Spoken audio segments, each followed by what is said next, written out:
अस्सलाम वालेकुम।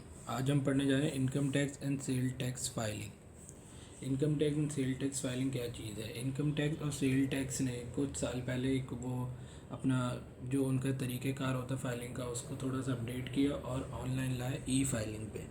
और अब वो ई फाइलिंग होती है यानी कि इलेक्ट्रॉनिकली फ़ाइल होती है उनकी वेबसाइट पे जाके उनके पोर्टल पे लॉगिन करके।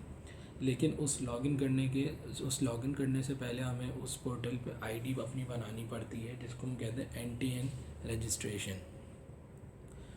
अच्छा, अब एनटीएन रजिस्ट्रेशन में कुछ हिस्से होते हैं। वो एक होती है इंडिविजुअल तौर पे जिसको हम कहते हैं इंडिविजुअल, और सेकंड होती है जिसको हम कहते हैं कंपनी के उस तौर पे कि आप इंडिविजुअल हैं या कंपनी है। इंडिविजुअल में भी दो पार्ट्स हैं। इंडिविजुअल का फर्स्ट पार्ट है जिसको हम कहते हैं सैलरीड, जो कि एज ए इंडिविजुअल ही लिखा आता है। और सेकंड पार्ट है जो कि इंडिविजुअल का होता है लेकिन इसका सब पार्ट होता है, इसको कहते हैं बिजनेस। सैलरीड वो बनाता है जो किसी के बाद कहीं जॉब करता है। सैलरी पे वो करेगा जो कहीं जॉब करता है या उससे रिलेटेड, जैसे वो लोग जो जॉब करते हैं उन पर टैक्स पे करते हैं या टैक्स नहीं करते लेकिन एज अ जॉब है, एज अ सैलरीड है, मतलब उनको सैलरी मिलती है पर मंथ की, तो वो लोग यूज़ करते हैं सैलरीड का। और उसमें क्या क्या चीज़ें होती हैं आपकी लगती है? सैलरी स्लिप, या तो फिर आपका जो सैलरी होती है अप्रॉक्स, जिसको सैलरी स्लिप नहीं मिलती, क्योंकि काफ़ी इदारे ऐसे होते हैं जिनकी सैलरी स्लिप नहीं होती, तो उनकी जो अप्रॉक्स सैलरी होती है उस पे अकॉर्डिंग वो अपनी रजिस्ट्रेशन करते हैं।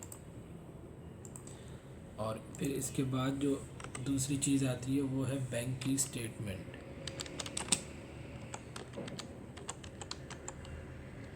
Bank statement. अच्छा, इनकम टैक्स रजिस्ट्रेशन यानी कि एनटीएन बनाना आजकल बहुत ज़रूरी है, क्योंकि अगर आप कोई नया अकाउंट खुलवाना चाहते हैं तो वो उसके बगैर नहीं खुलता। उसके लिए आपको अपना एनटीएन देना पड़ता है, या फिर आप सैलरीड हैं तो आप जहाँ जॉब करते हैं उनसे आपको लेटर हेड पे लिखवाना पड़ता है कि आप यहाँ जॉब करते हैं और ये आपकी सैलरीज़ हैं। तो ये सारी चीज़ें आप लिखवाएंगे तो ही बैंक अकाउंट खुलता है। लेकिन अगर आप ये नहीं लेटर हेड पे नहीं लिखवाना चाहते तो आप अपना सिंपल एनटीएन बनवा लें और उस एनटीएन की बेस पे आप खुलवा सकते हैं। और फिर जब आप एनटीएन बनवा के फाइलिंग करते हैं इनकम टैक्स रिटर्न्स की, तो जो फाइलिंग करते हैं तब एक्टिव टैक्स पेड लिस्ट में आ जाते हैं, जिसके अपने बेनिफिट्स बहुत हैं। जो 0.6% विद होल्डिंग कटता है वो कटना बंद हो जाता है, और हर चीज़ पे जो टैक्स कटता है उसकी अमाउंट हाफ़ हो जाती है, और हर एक को इसका बहुत बेनिफिट मिलता है। तो ये दो चीज़ें तो हो जाती हैं हमारी कि हमें जब अपनी रजिस्ट्रेशन करनी है। अच्छा, इसके अलावा दो तीन चीज़ें और चाहिए होती हैं। उसमें है एक CNIC है, हमारा ईमेल एड्रेस है, और उसके हमारा कॉन्टैक्ट नंबर भी चाहिए होता है, क्योंकि इस पे FBR कोड भेजता है वेरीफाई करने के लिए कि ये आपके नाम पे है, कि आप ही हैं या कोई और है, जो नंबर आपने डाला है वो आप यूज़ करते हैं या नहीं। तो ये चीज़ें चेक करने के लिए वो भेजते हैं।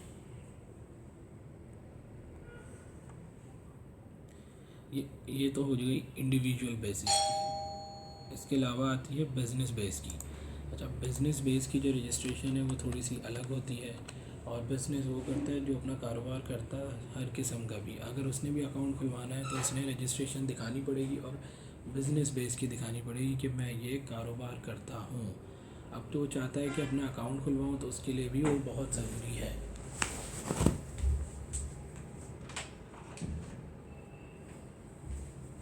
कि जब आप अपना अकाउंट खुलवाने पे आते हैं तब आपको कहते हैं हमें एनटीएन दिखाएं, जिस नाम से आप अपना कंपनी या बिज़नेस अकाउंट खुलवाना चाह रहे हैं वही नेम आपका एनटीएन में भी डला हुआ हो।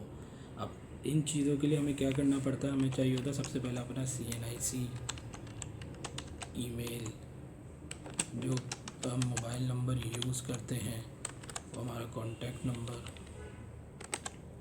जब ये दो चीज़ें हम कर लें, इसके बाद हम आते हैं अपने बिज़नेस के उस में आता है लेटर हेड,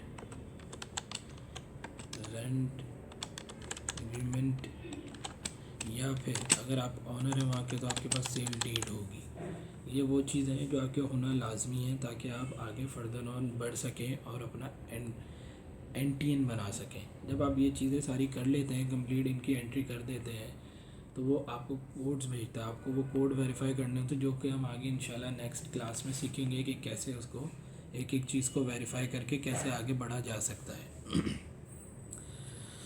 तो ये तो हो गई रेंट एग्रीमेंट सेल डीड की। जब इसको बना लेंगे तो फॉर्म 181 इंशाल्लाह वो आगे हम बारी बारी क्लासेस में सीखते जाएंगे। और इसके बाद जैसे कि इनकम टैक्स और सेल टैक्स तो अलग अलग चीज़ें हैं। अभी इनकम टैक्स की बात चले तो हम इनकम टैक्स में एक चीज़ ये सीख लेते हैं कि हर साल इसकी फ़ाइलिंग होती है और वो सितंबर के महीने में किसी भी महीने में वो दे देते हैं इस डेट से स्टार्ट होगी और अमूमन 2 to 3 मंथ्स वो चलती है। लेकिन वो फर्स्ट डेडलाइन जो है 1 मंथ या 20 डेज़ की देते हैं। और अगर कोई उस डेडलाइन में फ़ाइल नहीं कर पाता जो वो दे रहे हैं पूरी 3 मंथ्स की, तो उसमें इशू ये आता है कि फिर आपको पेनल्टीज़ लगती हैं, आपको नोटिस आ जाते हैं कि आपने फ़ाइल नहीं करी। तो हमें उसको टाइम पे फ़ाइल करना लाजमी होता है।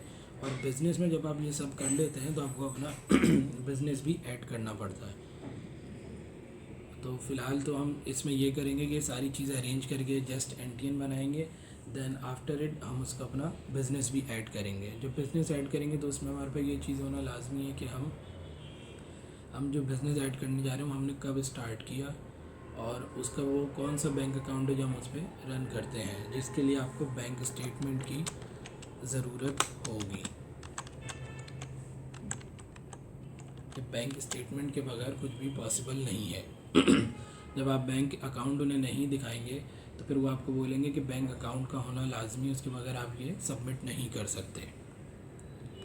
इसके बाद आती है कंपनी। अच्छा, कंपनी में थोड़ी सी डिफरेंस है चीज़ों का, वो इसलिए कि कंपनी में एसएमसी पीवीटी होती है और पीवीटी एलटीडी भी होती है। ये सारी है प्राइवेट लिमिटेड ही, लेकिन एसएमसी और पीवीटी एलटीडी में कुछ फ़र्क है। वो फ़र्क ये है कि एसएमसी सिंगल मेंबर कहलाती है कि सिर्फ एक डायरेक्टर होगा, और पीवीटी जो है वो तब बनती है जब एक से ज़्यादा डायरेक्टर्स हों, लेकिन ये होती प्राइवेट लिमिटेड है। तो इनकी अलग अलग जो है 2 किस्में हैं। जिसका एक डायरेक्टर है वो एसएमसी पे आता है, जिसके ज़्यादा है वो पीवीटी पे आते हैं। और इसमें बहुत किस्में होती हैं कंपनी की।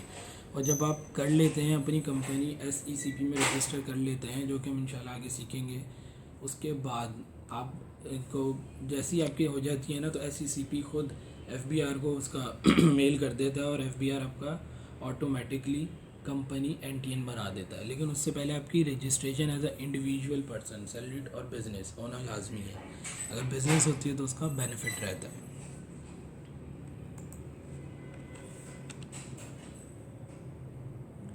इसके बाद इनकी जब आप इंडिविजुअल बेसिस पे करते हैं तो इसमें 2 कंडीशन है, एक होता है सैलरीड और एक होता है बिज़नेस।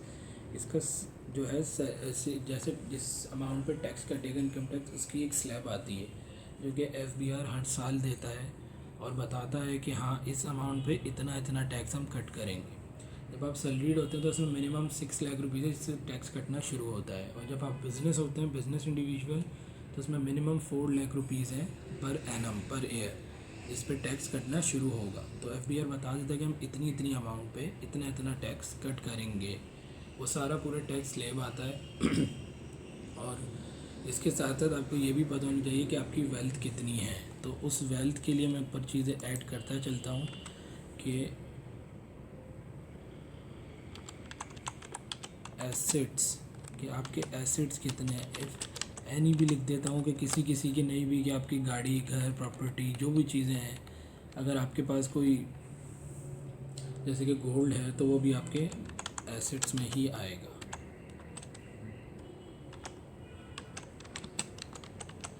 तो अगर ये सारी चीज़ें आपके अंदर ये भी आपको दिखानी पड़ती हैं, क्योंकि अगर आइंदा आप कभी आगे की आपको बेचने की ज़रूरत पड़े और बेच के कोई चीज़ लेनी पड़े तो आप उन्हें बता सकें कि मैंने यहाँ से ये चीज़ें बेची। अदरवाइज़ आपको उन्हें बताना पड़ जाएगा कि आपकी इनकम सोर्स क्या थी, जो कि बहुत ही मुश्किल हो जाएगा बताना। क्योंकि जब आपको पता नहीं होगा, कि उनको नहीं पता होगा कि आपने सारी चीज़ें कैसे और क्या क्या बताई हैं, तो इनकम सोर्स मुश्किल होगा, तो नोटिस और वो भी आ सकते हैं। तो इसके लिए ज़रूरी ये होता है कि हमें सब पता हो कि हमारे पास क्या क्या चीज़ें हैं और कैसे कैसे ली हुई हैं। अब जैसे जब आप फर्स्ट टाइम फाइलिंग करते हैं तो आपको ये नहीं बताना पड़ता है कि आपने वो चीज़ें कैसे ली हैं, कहाँ से ली हैं। जस्ट आपको बता देना होता है कि मेरी ये प्रॉपर्टी है, 2-3 ये प्रॉपर्टीज़ हैं, 1-2 गाड़ी है या गाड़ी नहीं है मेरे पास, या गोल्ड है या गोल्ड नहीं है, ये सारी चीज़ें आप बता देंगे, जस्ट बताना पड़ेगा। अब प्रॉपर्टी का और कितने की प्रॉपर्टी आपने ख़रीदी, कौन से साल में ख़रीदी, ये सारी चीज़ें आप बता देते हैं तो उनके पास डेटा सारा सेव हो जाता है। तो फिर वो उस डेटे को अपने माइंड में रखते जब आप कोई चीज़ बेच देंगे या कुछ करेंगे तो वो उसमें काम आएगा।